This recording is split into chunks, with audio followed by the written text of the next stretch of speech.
Hello सभी के लिए अच्छा है। आज का वीडियो कुछ खास है। दरअसल आज का वीडियो मैं दोपहर के 4 बजे रिकॉर्ड कर रहा हूँ। कहने का तात्पर्य यह है कि ग्राफिक डिजाइन टीम और संपादक आप फेथ और लुकास को जानते हैं।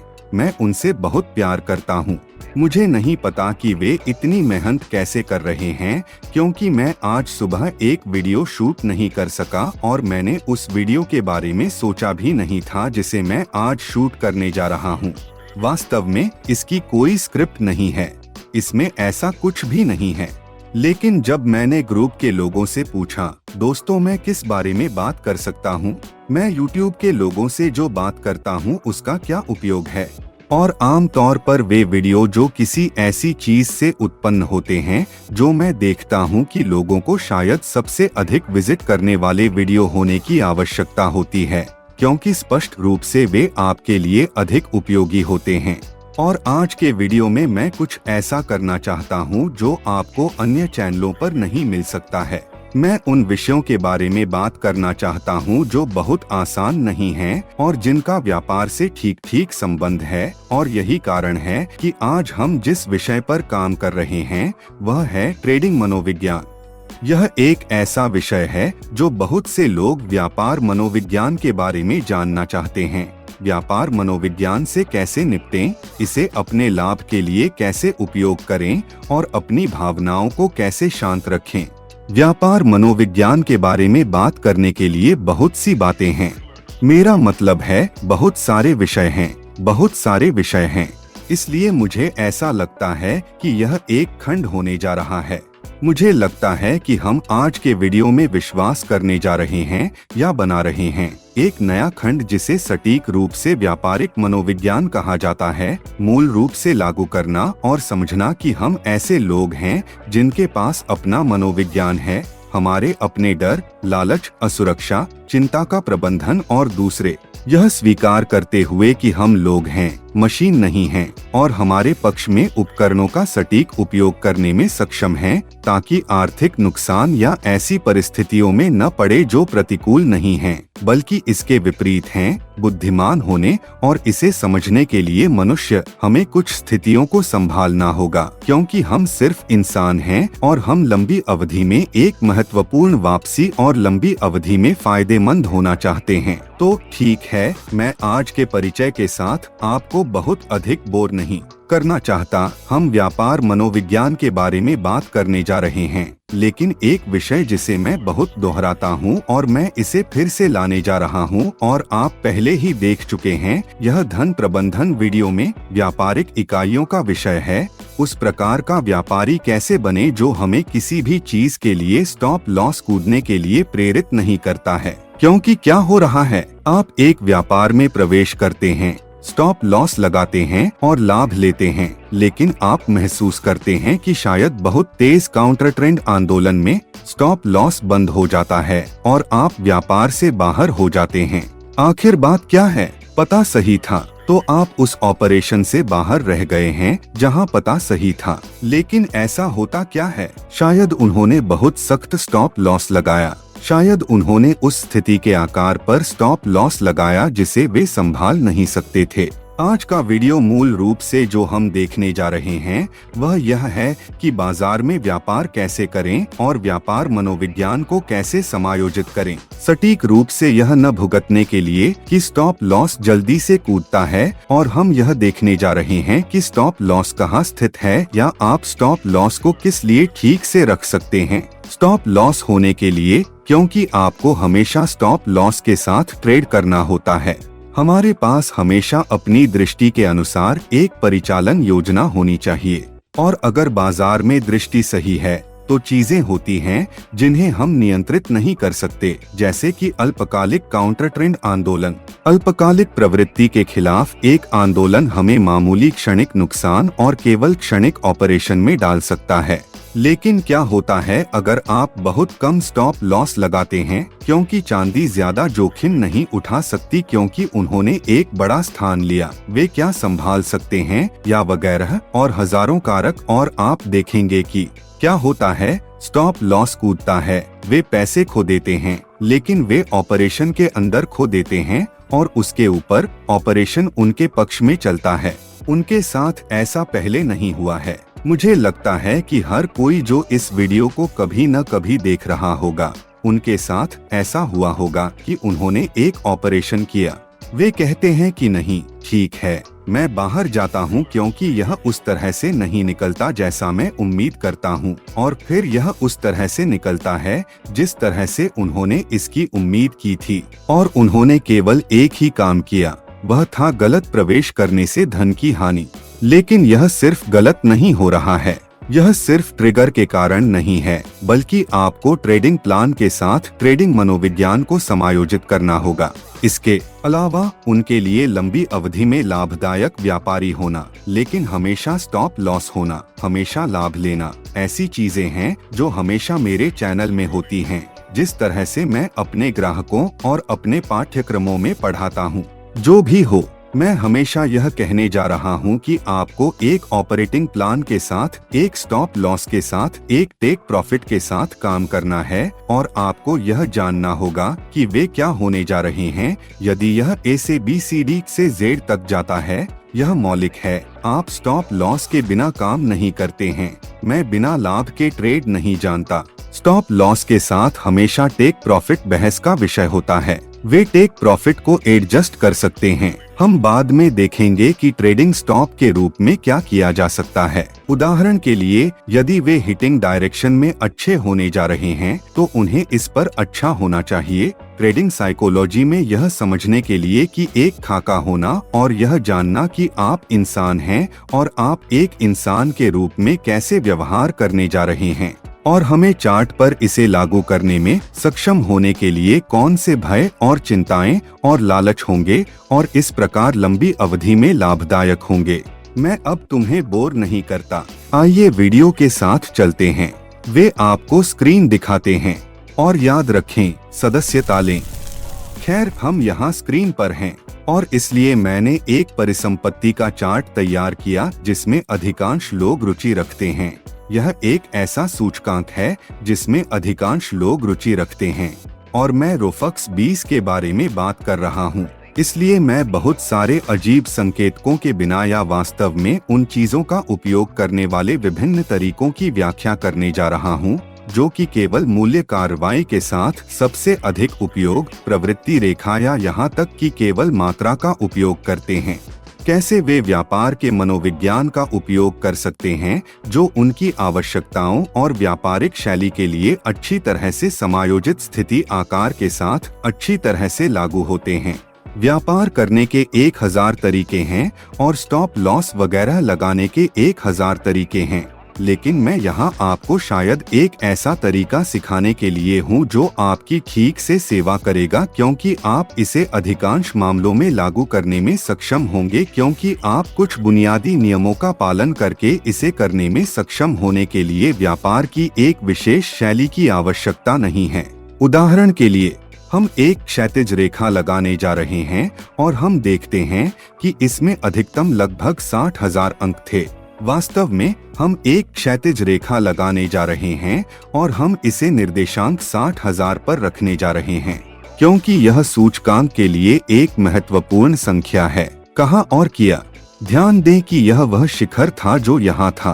क्या चल रहा है? सूचकांक का प्रतिरोध 60,000 पर था। यह देखने के लिए एक महत्वपूर्ण संख्या है। 60,000 सूचकांक के लिए एक गोल संख्या है। यह एक संभावित क्षैतिज प्रतिरोध रेखा है। और यहाँ क्या हो रहा है? अगर हम शॉर्ट लगाते हैं लेकिन बहुत सख्त स्टॉप लॉस लगाते हैं, तो हम स्टॉप लॉस से चूक जाते हैं और हमें एक ऐसे ट्रेड से बाहर कर देते हैं जो इस मामले में सही था। तो क्या बात है? उदाहरण के लिए, यदि आपके पास $1,00,000 पेसो का खाता है और आप $50,000 का उपयोग यहाँ बहुत कम स्टॉप लॉस लगाने के लिए करते हैं और आप लाभ उठाते हैं, शायद आप हार जाते हैं, आप इस ऑपरेशन को खो देते हैं और उसके ऊपर आप एक के साथ बाहर आते हैं, निश्चित नुकसान। आइए निम्नलिखित करते हैं। आइए अनुकरण करें कि हम एक छोटी स्थिति लेते हैं, यानी हम बेचने जा रहे हैं। हम उन लोगों के लिए कम दाव लगाने जा रहे हैं जो यह नहीं समझते कि शॉर्ट क्या है। अगर वे मेरे चैनल पर हैं तो मुझे लगता है कि उनमें से ज्यादातर जानते हैं कि शॉर्ट क्या होता है। लेकिन एक को देखने के लिए शॉर्ट पोजीशन खोलना नीचे की ओर सट्टा लगाना है। हम कम अनुमान लगाने जा रहे हैं क्योंकि हम कहते हैं कि 60,000 एक महत्वपूर्ण गोल संख्या है जहां आप कुछ प्रतिरोध देख सकते हैं। क्या हुआ है? 2 दिन 3 दिन थे कि यह 60,000 से ऊपर था, लेकिन हमारे पास एक अच्छी तरह से समायोजित व्यापार योजना के साथ व्यापार मनोविज्ञान है। हम इसे निम्नलिखित तरीके से संभाल सकते हैं। मान लें कि हमारे पास उदाहरण के लिए $1,00,000 हैं, इसलिए हम इस $1,00,000 को 10 ट्रेडिंग इकाइयों में विभाजित करने जा रहे हैं। 10 ट्रेडिंग इकाइयों में प्रत्येक ट्रेडिंग यूनिट $10,000 होने जा रही है। इसलिए हम पहले स्टॉप लॉस के साथ $10,000 की गारंटी देने जा रहे हैं। दूसरों की तुलना में थोड़ा कम यह देखने के लिए कि हम स्टॉप लॉस को याद नहीं करते हैं और अगर हम हार जाते हैं तो हम एक ट्रेडिंग यूनिट के साथ और कुछ नहीं खोते हैं। क्यों? क्योंकि यह केवल एक ट्रेडिंग यूनिट के साथ खोने के समान नहीं है, जैसे कि आधे खाते से हार जाना। यदि आपने बहुत कम स्टॉप लॉस के साथ 5 ट्रेडिंग इकाइयों में प्रवेश किया तो मैं स्टॉप लॉस उड़ाने जा रहा था क्योंकि सूचकांक 60,000 अंक से अधिक चला गया था। वे लगभग 5 व्यापारिक इकाइयों को खोने जा रहे थे जो शायद उन्हें पहले स्थान पर करना चाहिए था। उदाहरण के लिए एक व्यापार इकाई को नीचे रखना और 5 व्यापारिक इकाइयों को रखने पर उनके द्वारा लगाए गए स्टॉप लॉस से अधिक स्टॉप लॉस लगाना। तो हम निम्नलिखित करने जा रहे हैं। हम एक शॉर्ट पोजीशन खोलने जा रहे हैं। मान लीजिए कि हम अपना शॉर्ट खोलते हैं। हम स्टॉप लॉस लगाते हैं, मान लीजिए कि 10% नियम के साथ, और पहली ट्रेडिंग यूनिट में हमें हमेशा 10% स्टॉप लॉस होगा। अगर हम $60,000 पर स्थिति खोलते हैं और ऐसा नहीं है, मैं यहाँ पोजीशन खोल रहा हूँ क्योंकि मैं सोमवार को अखबार से बात कर रहा हूँ और मैं उनसे कहता हूँ कि नहीं, वहाँ हमारी स्थिति होगी। नहीं, सच तो यह है कि हमने 60,000 पर पोजीशन खोली और इस पूरी रेंज में हम नुकसान में रहे। हम 5% के नुकसान पर थे। मान लीजिए कि यहाँ तक हम नुकसान में थे, लेकिन टेक प्रॉफिट के लिए हमारा स्टॉप लॉस 10% की सीमा में था। मान लीजिए कि 20 दोगुना है, तो यह अभी भी टेक प्रॉफिट तक नहीं पहुँचा है। क्या चल रहा है? हमारे पास 1 से 2 का जोखिम लाभ अनुपात है, व्यावहारिक रूप से, क्योंकि इस लाभ के लिए हमारे पास यह नुकसान है जिसमें 2 लाभ और 1 हानि है। तो एक ट्रेडिंग यूनिट के लिए हम ट्रेडिंग मनोविज्ञान जिसे हम लागू करने जा रहे हैं और जो सबक मैं चाहता हूं कि आप आज के वीडियो में दूर ले जाएं, और मैं नहीं चाहता कि यह बहुत लंबा वीडियो हो, तो हम इस वीडियो में क्या करने जा रहे हैं इसे समझाते हैं। और अगर आपको यह पसंद है तो एक बहुत लंबा वीडियो न बनने के लिए मैं क्या कर सकता हूं कि ट्रेडिंग मनोविज्ञान के बारे में अन्य वीडियो में अन्य टिप्स जोड़े और स्टॉप लॉस और अन्य को कैसे समायोजित करें। तो मान लीजिए कि हमने 60,000 अंक पर अपनी स्थिति खोली और अब तक हम नुकसान में थे। स्टॉप लॉस ने हमें लगभग मारा, लेकिन यह हमें नहीं मारा। मैंने इसे 10% पर सेट किया है, लेकिन आप इसे अपनी पसंद के अनुसार कहीं भी सेट कर सकते हैं। आप चाहें तो इसे 15% पर लगा सकते हैं, लेकिन अब इसका ज्यादा मतलब नहीं है कि सूचकांक 60,000 से 69,000 हो गया है। देखते हैं, यह 9,000 अंक है। यह काफी है। मुझे ऐसा लगता है कि एक व्यापारिक इकाई के लिए 10% की सीमा, क्योंकि अगर हम एक ट्रेडिंग यूनिट में 10% खो देते हैं जो हमारे पोर्टफोलियो के 10% का प्रतिनिधित्व करती है, तो हम खाते का 1% खो देंगे। अगर हम 10% खो देते हैं तो हम $1,00,000 पर $1,000 खो देते हैं, 1% है। अब अगर हम 5 ट्रेडिंग यूनिट लगाते हैं और 10% खो देते हैं तो हम बहुत अधिक खोने वाले थे। इसलिए पहले ट्रिगर पर एक ट्रेडिंग यूनिट लगाएं। जब आप स्थिति को हिट करते हैं तो आप अधिक लाभ उठा सकते हैं। क्यों? क्योंकि आप भी, जैसा कि मैं अपने तकनीकी विश्लेषण पाठ्यक्रम 1 में समझाता हूं, आप पुष्टिकरण नियम का उपयोग कर सकते हैं। इसे 2 दिन ऊपर होना चाहिए और एक नया अधिकतम बनाना चाहिए।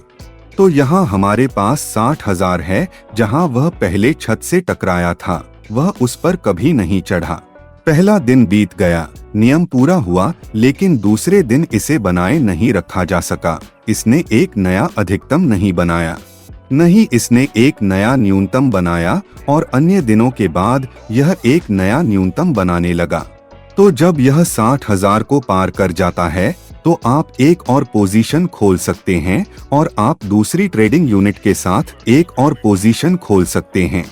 इसलिए वे 60,000 से थोड़ा कम एक और स्थिति खोलने जा रहे हैं, लेकिन अब वे स्टॉप लॉस को नए अधिकतम में समायोजित करने जा रहे हैं, उदाहरण के लिए, और उनके पास पहले से ही पिछले एक की तुलना में कम है और वे लाभ भी लेते हैं। इसे 1 से 2 के जोखिम अनुपात में रखें। यदि यह आपको सूट करता है तो इसे इस क्षेत्र में कम या ज्यादा रखें। 1 से 2 होंगे, इसलिए हर बार संपत्ति आपके पक्ष में चलती है। अब आप एक ट्रेडिंग यूनिट और दूसरी ट्रेडिंग यूनिट के साथ हैं और इनमें से किसी में भी स्टॉप लॉस ट्रिगर नहीं हुआ है। यदि आपने यहाँ 5 ट्रेडिंग यूनिट्स को बहुत कम स्टॉप लॉस के साथ रखा होता तो हाँ, वे केवल 2 ट्रेडिंग यूनिट्स की तुलना में अधिक लीवरेज्ड होते, लेकिन वे स्टॉप लॉस को हिट करते और उनकी हार की स्थिति होती। सही ट्रेडिंग लॉजिक होने के बावजूद यह बहुत आसान है कि मैंने 60,000 से अधिक की रेखा खींची और हमने कहा कि देखते हैं 60,000 एक गोल संख्या है, यह एक प्रतिरोध होगा। तो हाँ, 60,000 एक प्रतिरोध होने जा रहा है। मैं पहले ट्रिगर के लिए खुद को एक निश्चित सीमा देने जा रहा हूँ जो मुझे पहले स्टॉप लॉस स्वीप पर कूदने के लिए मजबूर नहीं करता है। क्यों? क्योंकि यह सोचने के लिए स्पष्ट है कि शायद 60,000 पर हम 100 टिक पर शॉर्ट स्टॉप लॉस लगाते हैं और अगर यह हमें कूदने वाला है, लेकिन स्पष्ट रूप से बाद में आपको 60,000 को पार करने पर नुकसान के साथ फिर से प्रवेश करना होगा। इससे बेहतर यानी पूंजी को हथियाना, विभाजित करना और कहना, ठीक है, हम स्मार्ट हैं, हमारे पास $1 लाख हैं, हम इसे 10 ट्रेडिंग इकाइयों में विभाजित करते हैं, उदाहरण के लिए, और मैं खुद को पहले वाले के साथ 10% या 15% तक खोने की अनुमति देता हूं, जो कुल खाते के 1% से 1.5% का प्रतिनिधित्व करता है। अब जब इस मामले में सूचकांक फिर से नीचे की ओर जाता है तो हम एक और ट्रेडिंग योजना खोल सकते हैं जिसमें एक सख्त स्टॉप लॉस होगा और दोनों वास्तव में कम हो सकते हैं।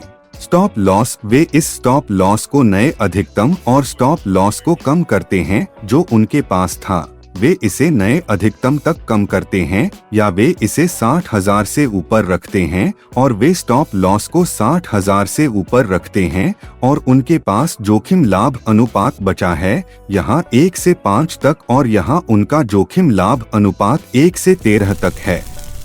यह अविश्वसनीय है और यह वही परिचालन विमान है, यह वही दृष्टि है, यह वही सब कुछ है। कहने का तात्पर्य यह है कि उनकी दृष्टि नहीं बदली, लेकिन यह उनके संचालन का तरीका है, पैसे के प्रबंधन का तरीका है, जो उन्हें दीर्घकालिक व्यापारियों के रूप में स्मार्ट बनाने जा रहा है। मुझे पता है कि यह वीडियो ऐसा नहीं लग सकता है कि यह आपको बहुत कुछ ला रहा है, लेकिन मेरा विश्वास करो कि यह कुछ ऐसा है जो आपको बहुत कुछ ला रहा है। और एक अच्छे व्यापारी और एक बुरे व्यापारी के बीच का अंतर यह है कि घबराना नहीं है, अधिक उत्तोलन नहीं करना है, पागल काम नहीं करना है, जितना आप खोने को तैयार हैं उससे अधिक पैसा नहीं लगाना है। और पहले ट्रिगर पर जब ऑपरेटिंग प्लान आपके पक्ष में चलता है तो आप ऑपरेटिंग प्लान के पक्ष में आगे बढ़ते हैं और खुद का लाभ उठाते हैं। लेकिन जब आप सही होते हैं तो आप फायदा उठाते हैं, जो होता है उसका फायदा न उठाएं यह देखने के लिए कि यह पहली बार में काम करता है या नहीं। मैंने इसे यहाँ काट दिया क्योंकि मैं नहीं चाहता कि वीडियो बहुत लंबा हो। मुझे उम्मीद है कि अगर आपको स्टॉप लॉस सेट करने का यह ट्रेडिंग मनोविज्ञान विषय पसंद आया तो समझ में आ गया होगा। हम इसे भविष्य के वीडियो में जारी रख सकते हैं। यह कुछ ऐसा है जो आज सामने आया। विश्वास के लिए धन्यवाद डिजाइनर जिसने इस विचार को समूह में फेंक दिया। और ठीक है, अगर आपको वीडियो पसंद आया तो हम आपको अगले एक में देखेंगे। वे चैनल को सब्सक्राइब करते हैं।